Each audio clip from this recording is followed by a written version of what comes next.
Alright, Bonehawks, this video is all about Quan, and this is a guide for some of Quan Chi's worst matchups. Someone was asking in my Twitch chat earlier if I had a actual Quan Chi character guide, and I did do kind of a starter guide for Quan Chi, and I'll kind of link it up here somewhere that if you want to go check that out.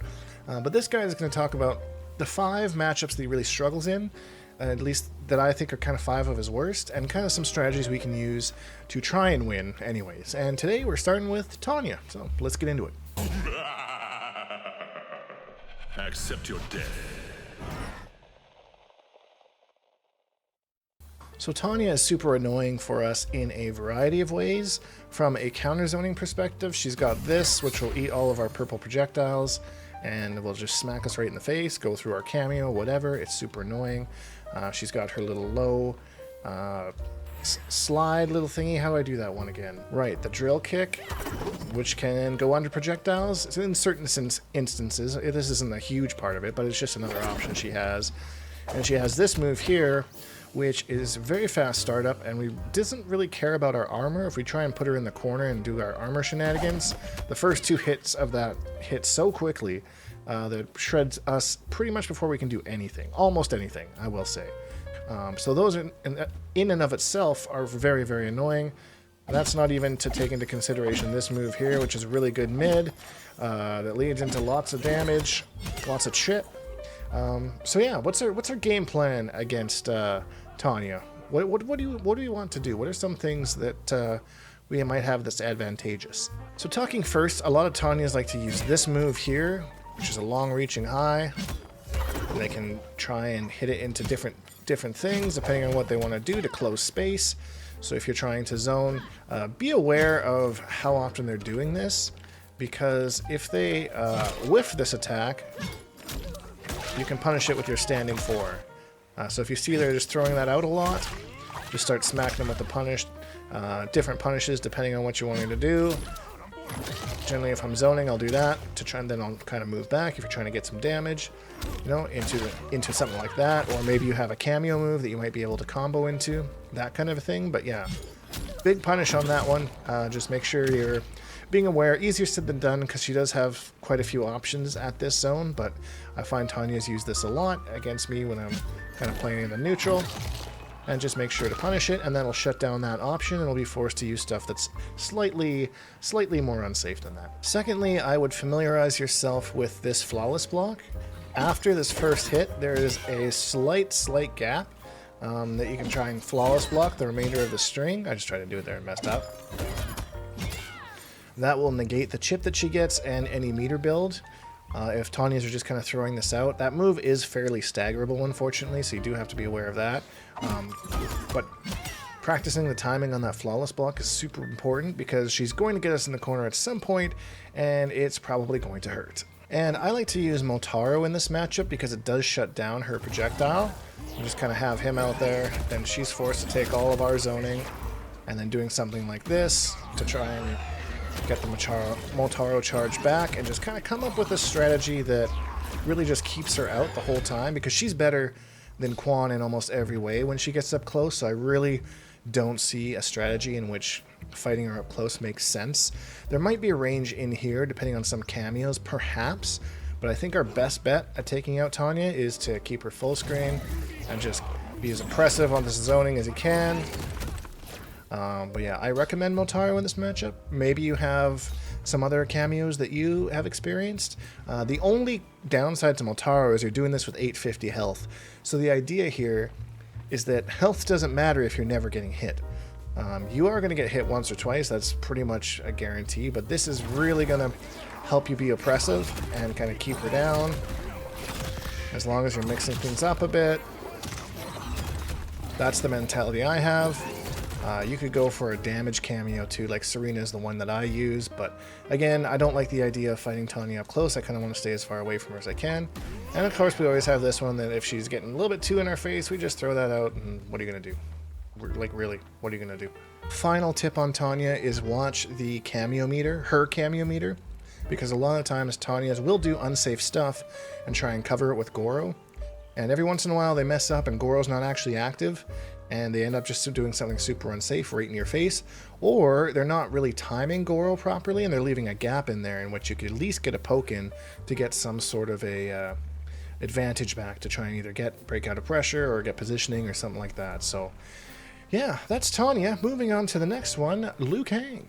So Liu Kang is annoying in a few different ways. First off, he can actually outzone us if he gets started properly, because similar to Tanya, he has this one here that will eat all of our projectiles. He's got the low. He usually comes armed with the Kung Lao low hat. He can do like the air fireballs. I see some Liu Kangs doing that as well. I don't really know what the read is there, but they're doing it. And then of course he's got his staggers up close. Us being a little bit on the slower side, you know. Like, he can be +3 right there. There's literally nothing we can do about that, except for maybe armor, and then have it broken by forward 4. And then, yeah, once he gets up in this, it's really, really scary. And then, of course, he's got the little back throw shenanigans with, like, the Kung Lao teleport into his throw. So you got pressure on throws, on all sorts of things. So what do we do about this? How do we handle this scenario properly? Here's some tips. Similar to Tanya, I like to use Motaro in this matchup, and a couple different ways. So one thing that's interesting is we can actually have Motaro out doing his reflect thing, and this portal out. So not only can he not throw anything at us, he can't advance at us either for a short period of time. If that's kind of the strategy that we're going for. Just remember though, you have to do Motaro first, and then the portal. You throw the portal out and then call Motaro, it'll delete your portal and you've just wasted a bar and meter.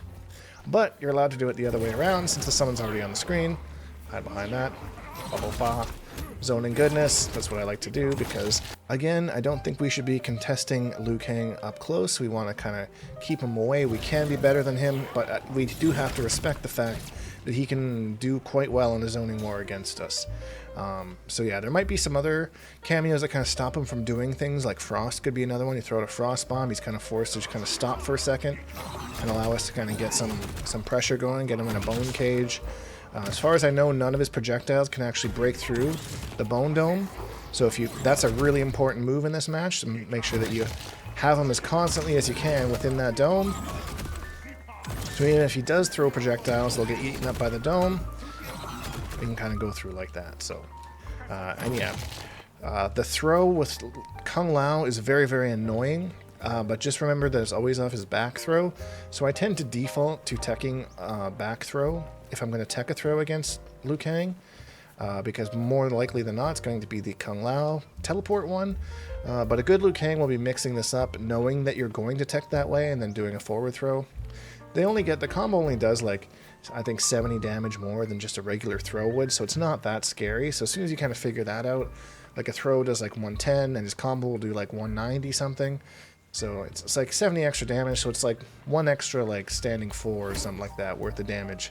So don't get too scared. I wouldn't be too keen on breaking that combo because we need our meter for other things to be able to do to take on Liu Kang.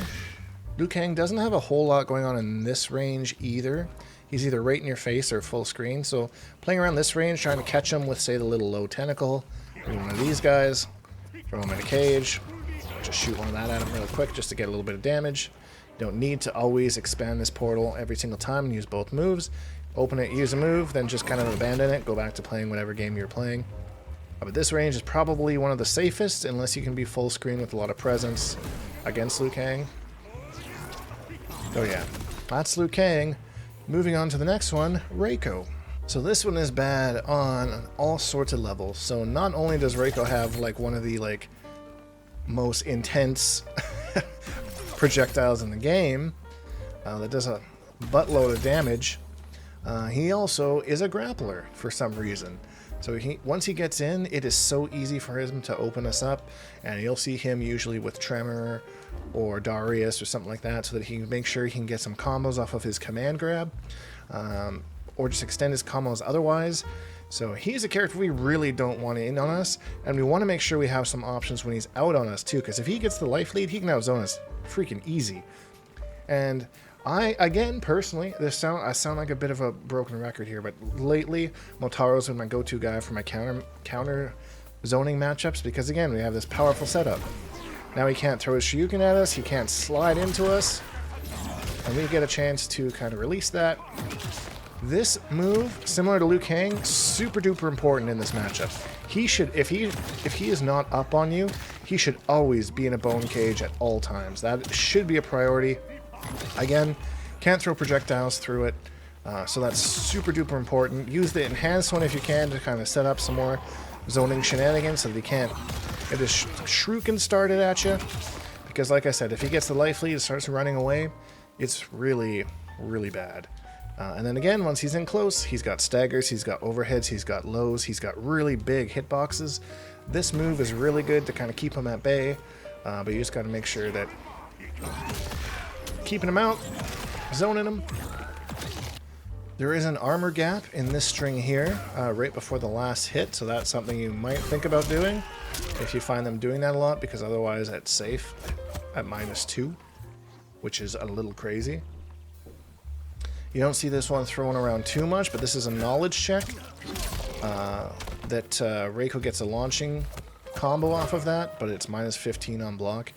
So I've seen Reikos before where they'll throw the string out and just test to see if I know how to punish it.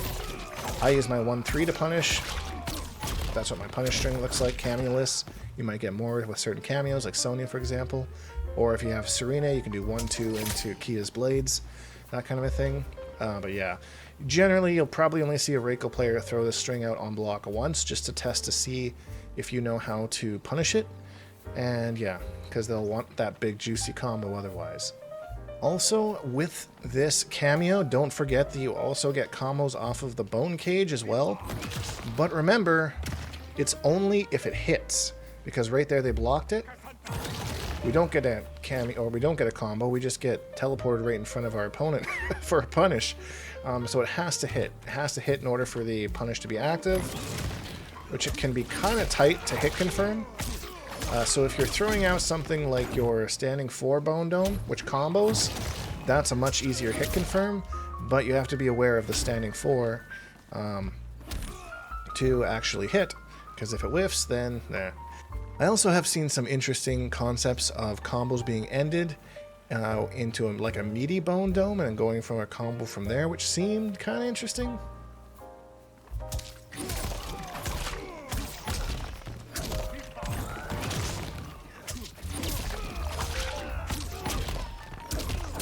Something to that idea. The only thing is, if they wake up blocking into it, then you're in the same scenario you were before, and you just kind of wasted half a cameo bar. The concept is interesting, though. I will say that. And that's really it when it comes to Reiko. There's not really anything else. I mean, you can guess correctly. His overhead and his low are pretty hard to react to, and he's got the command grab as well. So good luck out there. Best of luck if you know some notes, or maybe you're a Reiko player that knows something I don't.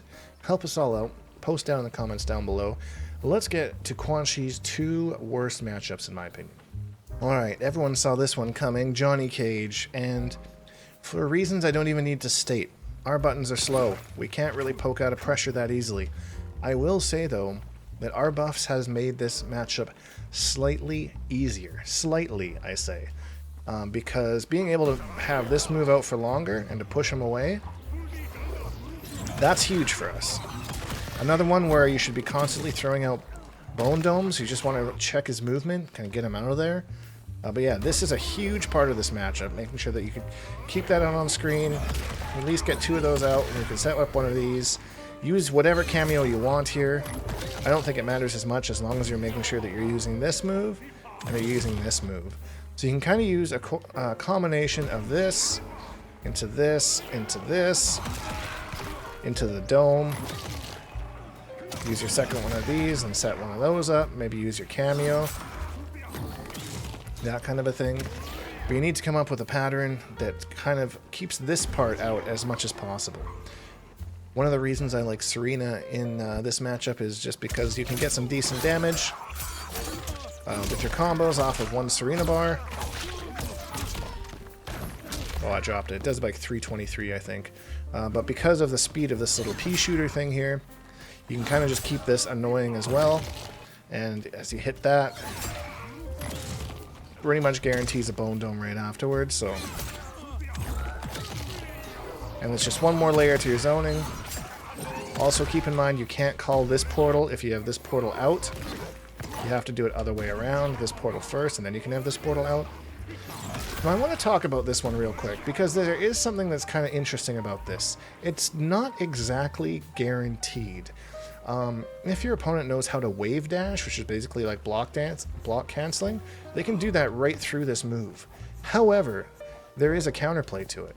The counterplay is while you're wave dashing like this, block dashing through the move, you can't block low. You have to continually block high in order to be moving. So if you see somebody doing that, bait them into that, throw that out, and smack them with the back three. Easy as that, because they can't block low. They're going to get hit by it, and then they're just going to be launched full screen or do whatever you want with them after that. Don't really recommend keeping him close if it's Johnny Cage, but I mean, that is some good, interesting counter tech to know. And don't forget, you can move it too in a pinch. You can always just kind of move it back with them, so they kind of never are able to block dash through it. So yeah, a couple different ways of counterplay there. So when Johnny gets you to the corner, which eventually he will, you got to stay calm. Make sure after the forward 3-2, you try and take your turn back there. That's one of our only opportunities we're going to be able to do so at -4. With our slow down 1, but you had to be careful, because if down 1 gets blocked, we're negative. So sometimes what I like to do, if I find an area that I think I can poke out in, I poke into this move here and try and get him out of my way. Just force him off of me. Oops, I messed it up that time. That would have been...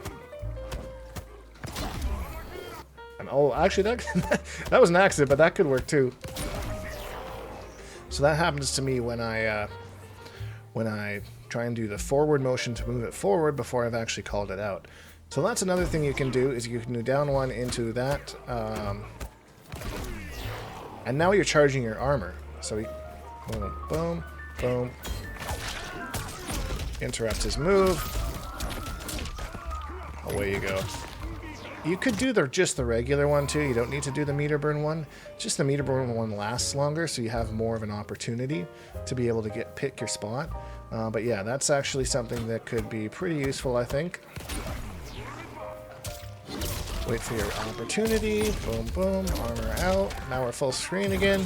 You do have to kind of figure out a way to either you're going to be really oppressive with the zoning here because your back's still to the corner, but it's better than being in the corner with Johnny in your face. So that's a strategy as well. A lot of Johnny strings have gaps in them, but most Johnny players don't need to use those strings, so you'll never really see them, but make sure that you familiarize yourself with that.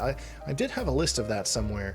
I'll see if I can find it and post it in the description of this video, but other than that, Godspeed against Johnny Cage, because that's a rough one for us, but not as rough as the one that I'm going to talk about right now, which I think these two spots switched because of the most recent update.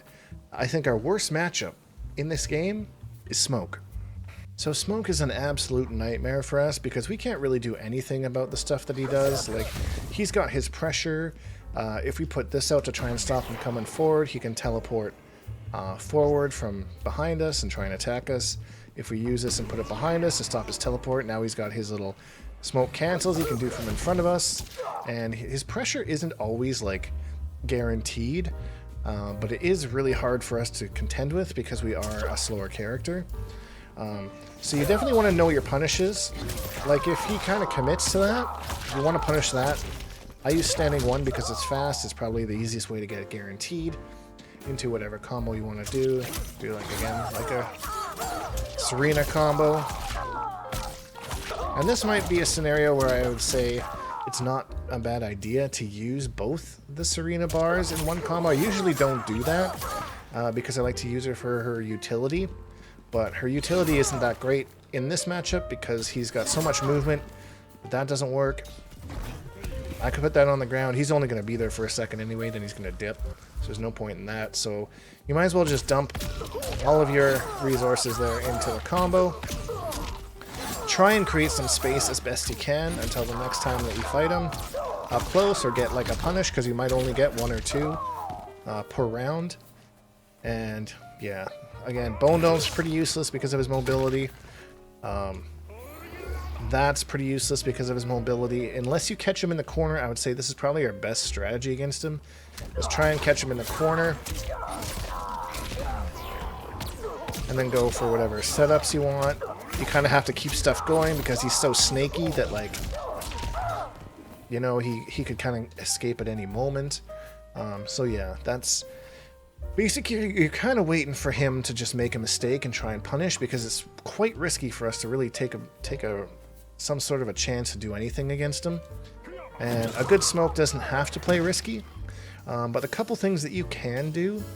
If he's using his pressured cancels, you can try challenging him with a standing 1, standing 1-2, or standing 1-3.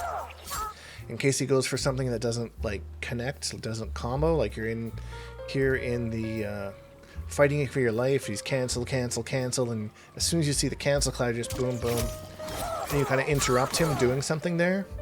Obviously, his smoke teleport is very unsafe. Make sure you punish that. Let's show you an example of what that looks like here. So you kind of want to wait for a second for him to bounce back onto the ground, and then punish him once he's on the ground. You can catch him when he's in the air, but it's going to be a little bit less consistent.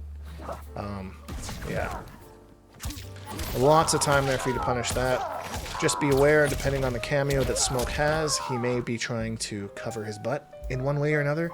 So you could have some, like, Kano knives coming your way as well, so just be aware of that. This overhead low string here, punishable as well. Again, Smoke doesn't have to use that, though. He can cancel that into his little teleport thing and go into pressure off of the overhead. So, yeah, a good Smoke probably won't use that all that much, but you might get knowledge checked, and then it's your opportunity to get 40%, depending on what kind of combo you use after that, and we kind of need damage in this matchup. So this one, you can up block the second hit, go into a full punish off of that. Again, Smoke players will... I find they're probably more willing to use this one at least once in a matchup, so definitely familiarize yourself with that. And make sure that you get that punish, but again, he doesn't need to do that, and sometimes he can actually just stagger the forward 3 and then just throw you for an up block punish. And if he has someone like Jax equipped, that could be a hella damage. Kind of want to avoid that if you can. And that's really it, just very obvious, unsafe stuff to punish with him. Yeah, this matchup sucks. I don't like playing it. Nerf Smoke. Maybe not actually. Buff Quan. Let's go with that route, but I hope you found this helpful. Maybe you got some ideas. If you think I got anything wrong, or you have anything you'd like to add on how you tackle these matchups, please let me know, because I'm out there fighting these things just like you are, so any sort of tips and tricks is helpful. So if you enjoyed this video, please leave a like, because it really helps me out, and subscribe if you haven't, because I make new videos almost every single day. Hashtag Bonehawks, all that stuff, and we'll see all you Bonehawks in the next video.